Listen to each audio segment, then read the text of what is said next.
Hello everyone, welcome back to my channel. আজকে সকালে বাপি বাজার থেকে ইলিশ মাছ এনেছে, তাই মা আমাকে ফোন করে আগে বলছে, কী রে ইলিশ মাছের রেসিপি নিবি না? তাই আমি তো সাত তাড়াতাড়ি আমার ছেলেকে রেডি করে শ্বশুর বাড়ি থেকে বাপের বাড়ি চলে এলাম। আমাদের এই গ্রামে কী হয় জানেন তো, ইলিশ মাছটা না খুব কমই পাওয়া যায়। বর্ষার সময়ে তো ইলিশেরই সিজন, তাই ইলিশ মাছটা খুবই অ্যাভেলেবেল থাকে, কিন্তু আমাদের এখানে পাওয়া মানে খুবই ভাগ্যের ব্যাপার।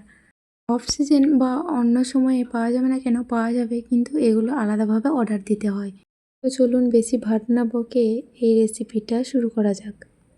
বানাবো সর্ষে ইলিশ।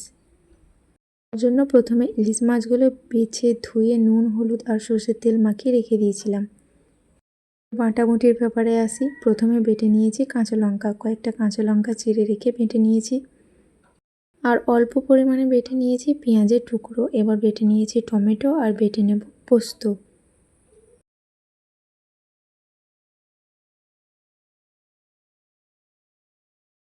তো বাটা হয়ে গেলে আর বেটে নিয়েছি কালো সর্ষে। যাদের বাড়িতে শিলনোড়া আছে তারা কিন্তু অবশ্যই শিলনোড়ায় বাটবেন, তবেই পাবেন আসল স্বাদ। এবার কড়াইয়ে সর্ষের তেল গরম করে মাছগুলো জাস্ট এপিট ওপিট হালকা ভেজে তুলে নেব।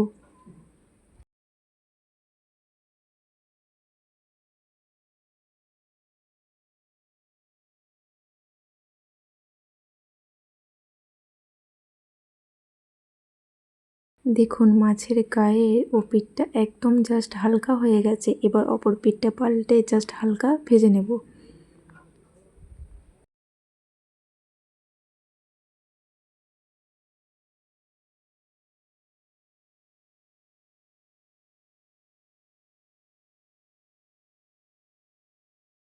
অনেকেই আছে মাছটা না ভেজে যখন মশলা কষাবেন তখন মাছটা ভাপিয়ে নেয়, কিন্তু আমার মনে হয় মাছটা হালকা ভেজে নিয়ে করাটাই একদম ভালো হবে। এবার এই মাছ ভাজার তেলটার মধ্যে এই কালো জিরে আর দিয়ে দেবো হলুদ গুঁড়ো। কিছুক্ষণ নাড়াচাড়া করে টমেটো বাটা দিয়ে দেবো। টমেটো বাটাটা কিছুক্ষণ নাড়াচাড়া করে দিয়ে দেবো অল্প পরিমাণে পেঁয়াজ বাটা। পেঁয়াজ বাটাটাকে দিয়ে কিছুক্ষণ নাড়াচাড়া করে কাঁচা লঙ্কা বাটা ওর মধ্যে অ্যাড করে দেবো এবং তারপরে দিয়ে দেবো পোস্ত বাটা।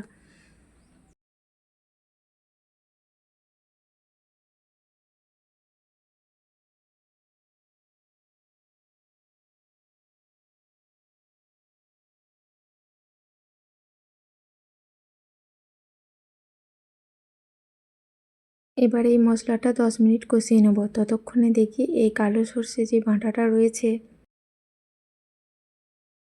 এই কালো সর্ষে বাটাটা ছাঁকনির সাহায্যে ছেঁকে জাস্ট গ্রেভিটা বার করে নেব।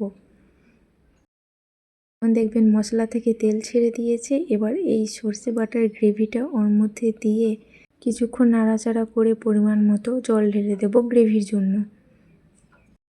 এবার এই গ্রেভিটা ফুটে গেলে ভেজে রাখা মাছগুলো ওর মধ্যে অ্যাড করে দেব।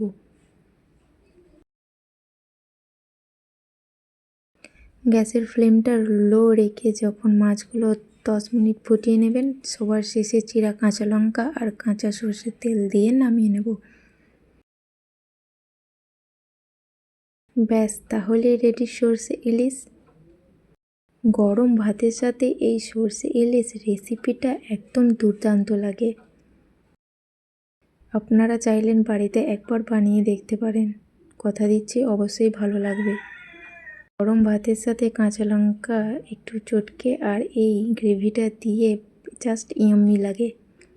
আজকের মতো এই পর্যন্তই, দেখা হচ্ছে নেক্সট ভিডিওতে। টাটা।